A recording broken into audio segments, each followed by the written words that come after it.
Ben ritrovati amici di Radio Rossonera, buongiorno a tutti, buon inizio settimana, la settimana che ci conduce fuori dalla sosta, visto che oggi è lunedì che si apre questo 26 settembre con la partita della nazionale, poi si chiuderà, come detto, con il ritorno in campo del Milan a Empoli per quella che è l'ultima sosta delle nazionali prima di quel grande mega filotto di partite che ci condurrà fino al mondiale di novembre. Ma siamo qui per commentare quello che è successo soprattutto ieri in quel di Trento, le parole di Paolo Maldini.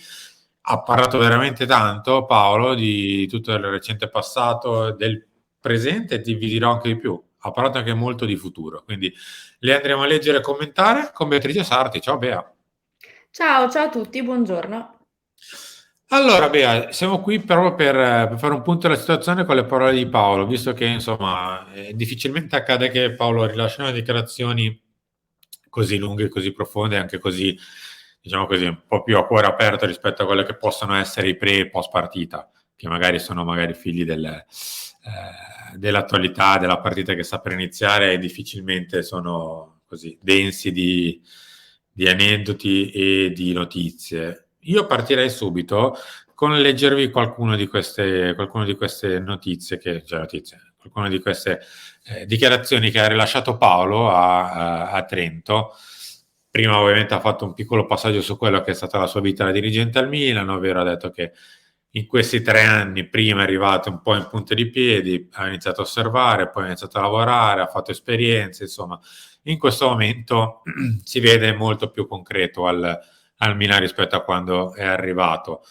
Quando ho firmato per il Milan, in momenti di difficoltà non mi sentivo né pronto né adeguato. Leonardo mi ha insegnato tanto di calcio e di vita e poi la giornata dell'ultima partita a Sassuolo e la festa in Piazza Duomo è il flash che mi viene più in mente. Bea, ti chiedo veramente 30 secondi su questa evoluzione di Paolo, se lo hai visto, diciamo così, crescere.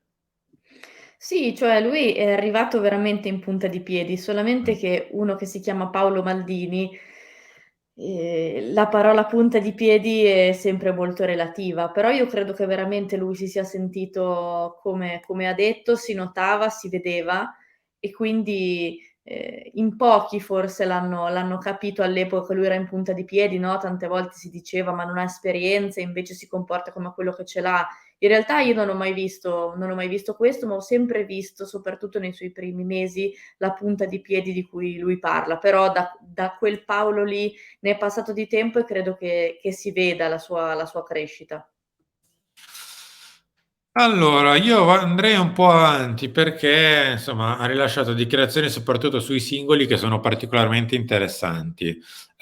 Io partirei con questo, ovvero non tanto Raffaele Leao, ma una verità del passato, ovvero Teo. Il primo acquisto reale è stato Krunic, con cui avevamo già un accordo l'anno precedente ed è stata la prima cosa che ho fatto da solo. Per Teo siamo andati prima a parlare con il Real, poi con Teo e ho usato le stesse parole che userei con mio figlio. Un pochino con i miei calciatori sento questo rapporto di padre-figlio. So benissimo quali sono le difficoltà a cui si va incontro in quell'età. Dico che ci sono momenti bellissimi, ma anche momenti delicati. Io cerco di dare supporto a questi ragazzi prima che a questi calciatori. E insomma, ci ha, tra virgolette, confermato quello che è stato un po' il suo ruolo, insomma, soprattutto per quanto riguarda Teo, quello di andare a parlare più al ragazzo che al giocatore per portarlo qua. Beh, lui è stato fondamentale, no, in questa trattativa, però sì, alla fine è stato fondamentale perché si chiama Paolo Maldini, perché il ruolo è quello, però credo che sia stato fondamentale anche per quello che ha detto lui, ovvero perché gli ha parlato come un figlio. Teo veniva da anni non semplicissimi, quindi credo che abbia influito anche quello, perché va bene chiamarsi Paolo Maldini e avere un certo blasone, però alla fine quando parli con una persona sono sempre persone, quindi è importante molto anche il come gli parli a questi ragazzi e lui, ripeto, al di là del suo nome, credo che sappia anche parlargli cuore a cuore, uomo a uomo. A proposito di parole, ha risvelato anche un piccolo retroscena su Pioli, ovvero come quando Pioli usa la sua tattica da motivatore, ovvero ci sono frasi statistiche di avversari, di ex compagni, ex allenatori, magari anche più di un paio di ex compagni, dice, rispetto alle frasi che mette Pioli. È una persona sensibile, capisce come stimolare il gruppo e quindi ogni tanto appende qualcosa. Chi saranno gli Beh, ex compagni di cui insomma ha appeso frasi in giro per Milanello? ma guarda, io credo che sì, gli ex compagni sappiamo tutti a chi si riferisce, però anche Mm. altri quando parla di ex allenatori, commentatori, secondo me quando noi diciamo che a loro arriva tutto, veramente a loro arriva tutto, e fare di queste critiche un modo per pensare: "Adesso ti faccio vedere io", è solo che un bene. Anche perché il signor Pioli, secondo me, ci sembra a tutti, un buono. In realtà è un buono, ma secondo me si ricorda tutto e usa queste cose per stimolare i suoi ragazzi. Voglio dire, a volte fa innervosire noi, no, quello che si legge, quello che si sente, figurati i diretti interessati. Mi sposterei leggermente di argomento perché ha parlato di Maignan. Gli viene chiesto se Maignan è tra i primi portieri al mondo. Risposta di Paolo molto semplice, è molto soggettivo, ma la sua capacità di calciare col destro e il sinistro è il migliore, lo fa il migliore addirittura dei nostri centrali a far girare la palla. È un portiere moderno, è un po' pignolo, ha voglia di arrivare, è ambizioso.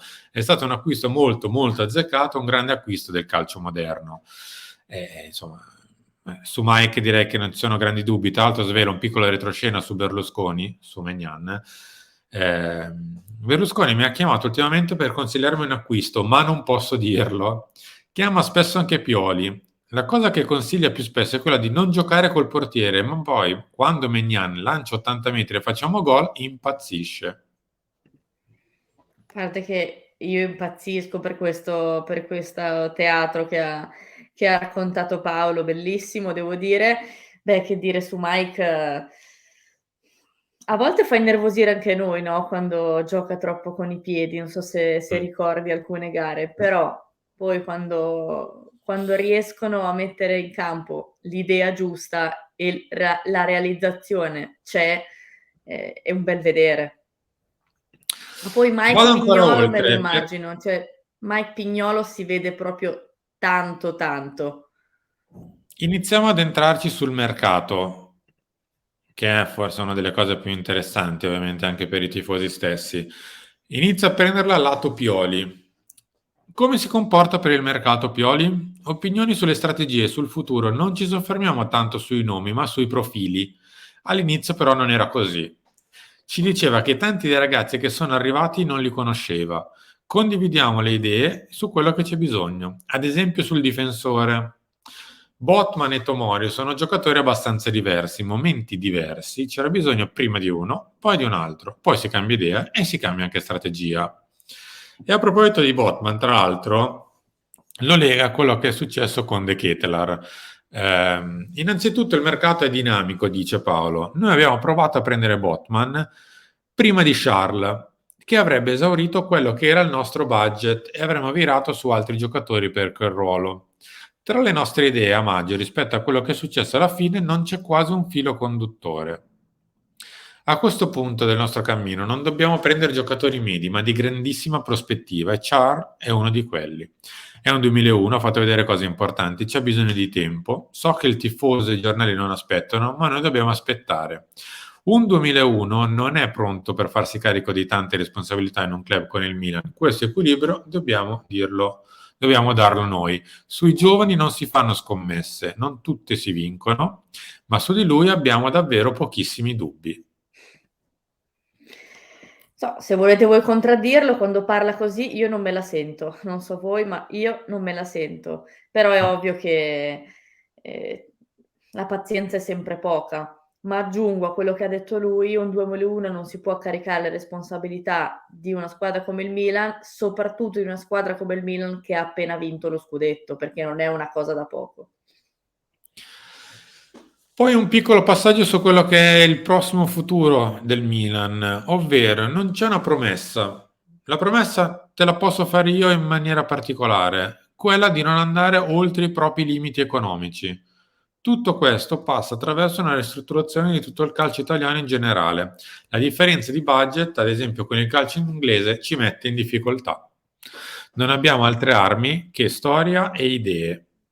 Il limite sicuro dei prossimi anni è quello dei ricavi e investimenti. Non andremo però oltre le nostre possibilità. E qui, insomma, ricopia un po' quello che è stato il nostro recente passato. Eh sì, purtroppo la concorrenza col calcio inglese è una concorrenza che non combatte ad armi pari, quindi come dice lui, idee, calcio, ma a livello economico non credo che ci sia partita in questo momento. No, in questo momento ti direi proprio di no. Volevo raccontare invece una roba un pochino più particolare, ovvero il rapporto con Massara, poi chiudiamo con Raffaele Leao. Innanzitutto la coppia nasce da un trio quando Leonardo decide di arrivare. Chiamo Zvone, un grande mio amico, grande conoscitore di calcio. Poi ci serviva anche il DS. Sapendo che il Milan era alla ricerca appunto del direttore sportivo, ho avuto tante telefonate che parlavano bene di Massara. Io non lo conoscevo, ma parlando ci abbiamo appunto raccontato i nostri trascorsi calcistici. Lui ci aveva fatto gol col Pescara e col Pavia, addirittura col Pavia non me l'ero dimenticato. Ho fatto un colloquio e mi è piaciuto tanto. Ha la mia età, un percorso diverso, una visione diversa, è fondamentale. È un grande conoscitore di calcio, è un grandissimo lavoratore e su questo due mani sul fuoco. A me, ad esempio, piaceva tanto Kier come calciatore, ma non lo conoscevo nei dettagli e lui così ha insistito molto. È un giocatore sul quale, ad esempio, Ricky ha spinto tanto.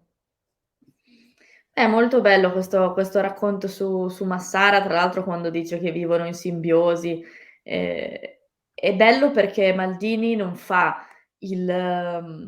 cioè non forza la mano, non dice: "Io lo conoscevo benissimo, l'ho scelto io, lo volevo io." È sincero, quindi, dice sia le cose che magari lo possono far sembrare come una persona che non conosce tutto e dice le cose che invece lo presentano come un uomo che conosce tanto, come su Kier, no, molto umile.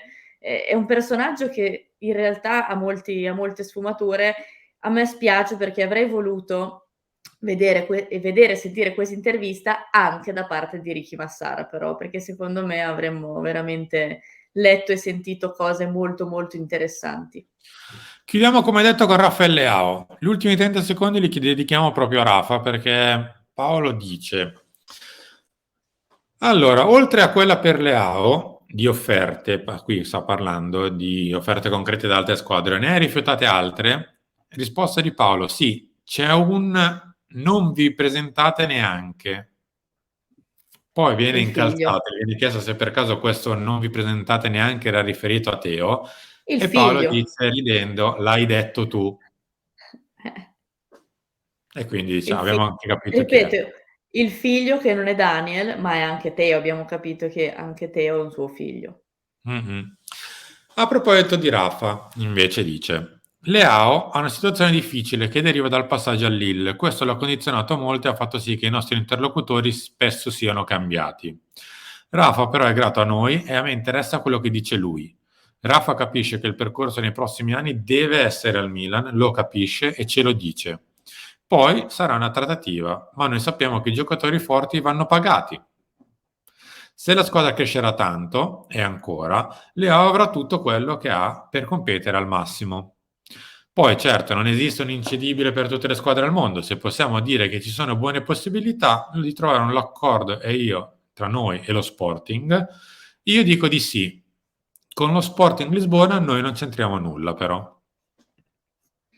Beh, quindi sottolinea come non è così, scontato che il Milan paghi quei famosi 19 milioni, però devo dire che rispetto all'ultima intervista e rispetto alle interviste che faceva sui rinnovi di Kessie e Donnarumma, mi sembra molto, molto più positivo.